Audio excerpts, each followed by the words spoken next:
OP16 is right around the corner. This set for the One Piece TCG releases June 12th, which is in a week's time. And guys, there's definitely a couple of things you're going to want to know about this set before you may consider buying it. There's a lot of interesting things we're going to be talking about in today's video, including a bit of information that could completely change the One Piece TCG moving forward because of this set. But before we get into it, guys, don't forget to leave a like and subscribe to the channel. And real quick, a word from today's sponsor. If you've ever considered ordering rare Japanese One Piece cards, exclusive figures, collectibles, and even sealed products straight from Japan, you're gonna want to hear about today's sponsor, JPFans. JPFans is a third-party proxy service that allows you to buy directly from vendors in Japan and get whatever you're looking for straight to your doorstep. They have a really easy to navigate website, incredible service, and impeccable mailing time, okay? I was actually sponsored by JPFans a few months back, and I used their website to order these 3 admirals from One Piece, and boy oh boy did they come out great. And I'd like to mention, those figures are quite fragile, so the fact that they came over here in one piece was pretty fantastic. And also, the delivery time was impeccable, getting to my house in a week's time. That's pretty amazing. They also do this really cool thing where once you order the product, it goes straight to their warehouse. They take pictures, they assess it to make sure it looks good, they send it over to you, you give it the okay, and then you basically ship it your way. And just to show that JPFans is a fantastic service to use, I'm gonna be ordering a super fragile resin Big Mom figure, okay? Charlotte Lin herself, straight to my doorstep from JPFans.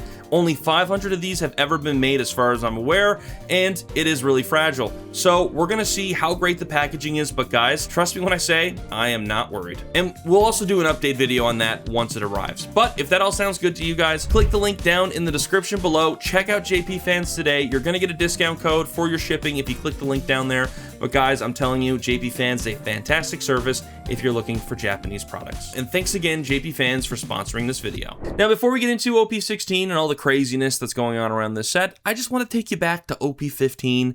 I just got this card in the mail a few days ago. This is the OP15 SP Luffy from the set. Guys, I think these SPs are gorgeous. They definitely look a lot different from the other SPs that we've seen in previous sets. They've almost got like a diamond shine to them, you know what I mean? They're really gorgeous. But anyways, I don't want to get too much into that. I just kind of wanted to show that off. So what's going on with OP16? So OP16, pretty cool set. A lot of great cards. We're going to be getting into a lot of interesting things today. Perhaps things you've heard of already, perhaps things you've never heard of. And in fact, there is something I'm going to bring up later on in the video that is very interesting about OP16, and it will, in fact, change the way we view cases moving forward if it is, in fact, a true thing. But real quickly, let's just take a look at the price of this booster box. So thankfully, we see that the price for OP16 is stabilizing around a very average price range for a booster box. I mean, I've been seeing booster boxes sell for between $210 to $230 Canadian, so might be a little higher on the price range here, but not by too much, okay? And, you know, if you remember OP13 and EBO3, when the madness of the price action was just absolutely insane, it's nice to see that with the newer sets, it seems like things have calmed down a bit. So what's going on in this set, guys? So we've got a bunch of really cool things. We've got 6 SPs. We've got a new manga event card. We've got 3 manga cards, the 3 admirals, which is like super gas, okay? Like, and the cool thing about this set is that it's reminiscent of the previous OP02 set that was released a very long time ago now, a few years back. OP02, guys, the Paramount War booster box. Now, this is a very old box, and I would argue the cards in this box are a lot cooler, but we can never discount the fact that this is the second booster box ever created for the One Piece TCG. So in terms of value, I think this booster box has a lot of fantastic looking cards. We've got these beautiful SPs that are basically a continuation of the SPs from OP04. And if you remember with OP04, that's where this Boa SP lies, the Boa Lisa, which is what everybody's calling this card now. And of course, with the other cards as well, like the Law, the Whitebeard, all that sort of great stuff. So we're seeing a continuation of that style of SP with this set, which is super interesting. And what I like about this is that it really tells us that, you know, Bandai is willing to go back to older sets, find really cool textured SPs, and essentially continue them on in newer sets as well. I mean, the sky's the limit when you think about it. I mean, like, art is infinite, and, you know, they could make anything. But it is kind of nice to see a little bit of consistency, especially for people who are looking to collect, looking to add to their sets, you know. I myself have 4 of the 5 of these cards, besides the Boa Lisa. God, it sounds so funny saying that. But besides all that stuff, it is really fantastic to see this in here, especially with the Robin. And the manga cards are fantastic as well. Getting the Admirals all together in one set is boss, okay? It's a Paramount War related set, or Marineford, I should say. You know, it's fantastic. It's cool. I like that they're doing it. I think it's a cool set. Now let's talk about the thing that's kind of gaining my interest for the OP16 set. We don't have a whole lot of information on this yet, and I do want to give a shout out to Kaizaku Ice. He kind of just brought this to everyone's attention. I watched the video, and he said that he was talking to a buddy of his, Fire Fist Collectibles, and essentially this guy was telling Kaizaku that, you know, he's been opening up the cases, and he's getting a lot of error cases happening. 3 SPs, 3 events, 1 SP, 4 Gold Dons, 4 SP, you know, a manga. It seems like they're all over the place. Now, obviously, we don't have a lot of information about these sets yet, and unfortunately, not too many people have been posting about their hits online yet. But if that is the case, guys, it could mean that Bandai has decided that they want to go the Pokemon route, where there's no consistency with case mapping. Now, I don't necessarily think that is the case, but it could be possible that Bandai is trying to switch things up. It may change the way that Bandai is going to distribute their cards, their rarities, and all that sort of stuff, which could have a major impact, I think, on the booster boxes and, of course, you know, cards in general. Because if you didn't know, you know, like with cases and stuff like that, typically, per case, you'll get 1 to 2 SPs. You'll get a treasure rare card per case. Mangas are never guaranteed, but it's 1 between every 2 to 3 cases. Stuff like that. We obviously sort of have a rough idea how these cases are distributed and all that sort of stuff because they're mapped. But if OP16 is all of a sudden when Bandai draws the line and says we're going to start changing things up, I really do think this could have huge ramifications on the One Piece TCG, especially with sealed product moving forward. Now, do I think it'll be a bad thing? I mean, you know what? In a sense, it would kind of destroy this whole dead box theory. If you haven't heard about the dead box theory, it's not really a theory, but essentially certain cases, you know, that have been mapped, or people who've bought cases, pulled out a box or two, pulled the manga, basically sold the rest because they got the cards that they wanted. You know, essentially that would be no more.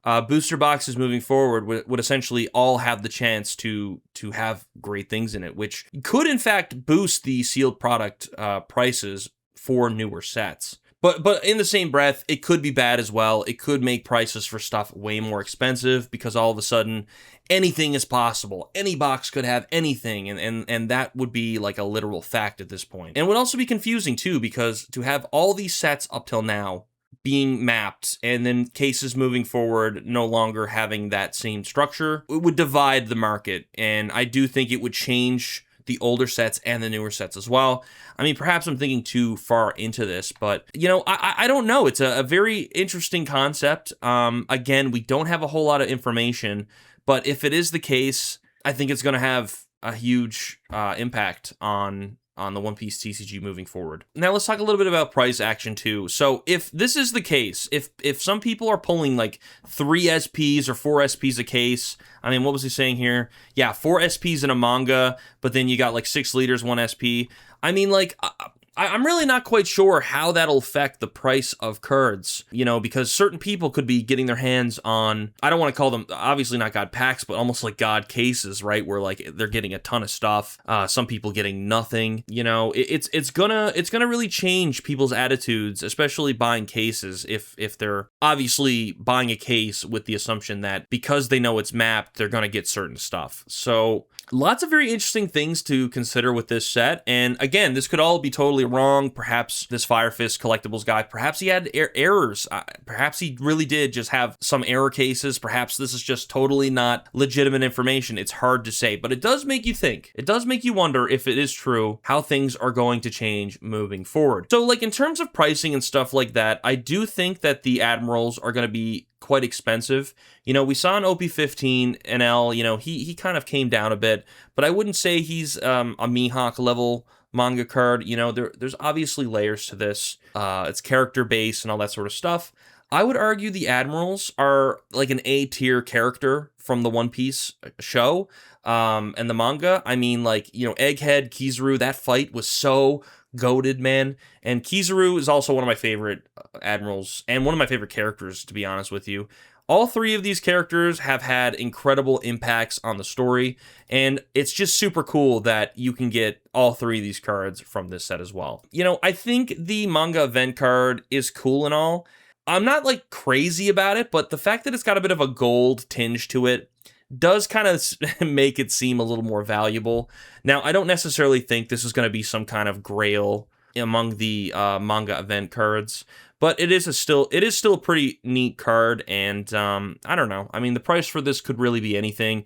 I don't think it's going to be amongst the top, because a lot of people have issues with Blackbeard for some reason, which I don't understand.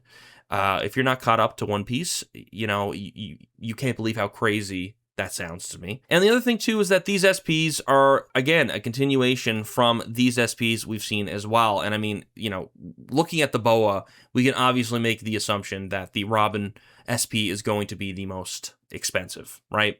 And all the other SPs will probably come down in price, you know, because they're not Robin or BOA. And if I'm going to even shoot farther in the future, when we get like OP21 or whatever, I'm willing to bet they're going to put a Nami SP of the same design in there, and all the other ones are going to be these random ass characters, and then we're going to have all three of these ladies, okay, in this set. But overall, guys, I do think OP16 is a pretty sweet set, but I do want to remind you that OP17 is right around the corner. Now, I can't confirm if these are real. I mean, it's possible they're real. I really don't know. I just found this online. However, guys, if this is the case, it looks like Loki's in the background there. This looks like an Elbaf-related set. Again, we still have no confirmation what's going to be in this set. Exciting times ahead. I wouldn't go all in on OP16 because OP17 is going to be a banger. But anyways, guys, I hope you did enjoy this video. If you did, don't forget to leave a like and subscribe to the channel. Be sure to check out Kaizoku Ice and Fire Fist Collectibles for providing the information that they did. And of course, guys, if you enjoyed this video, another one should pop up on the screen. Be sure to click it, and I will see you over there.